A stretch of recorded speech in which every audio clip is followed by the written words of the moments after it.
ఒక జింక 2 సింహాల మధ్య ధైర్యంగా నడుచుకుంటూ వెళ్తుంది. ఇదంతా చూస్తున్నటువంటి పెద్దాయన, "ఏంటి నీకసలు భయం లేదా? సింహాలు నిన్ను తినేస్తాయి ఎలా?" అని అంటాడు. అప్పుడు ఆ జింక ఇలా సమాధానం చెప్తుంది.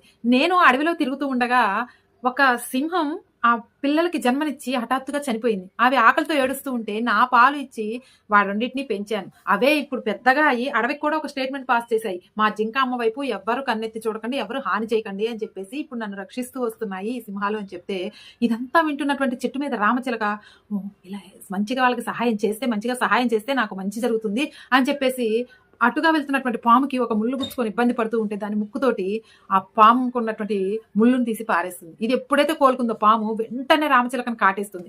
అప్పుడు ఇది చూస్తున్నటువంటి పెద్దాయన, "అదేంటి కూరలకున్నటువంటి పాముని సహాయం చేసి మరీ కరిపించుకున్నావు" అనంటే, "నేను జింకను చూసి ఇన్‌స్పైర్ అయ్యాను. నేను సహాయం చేస్తే నాకు సహాయం చేస్తుంది, తోడుగా ఉంటుందనుకున్నాను. అదేమో ఇలా చేసింది" అనంటే, అప్పుడు పెద్దాయన ఇలా చెప్తాడు.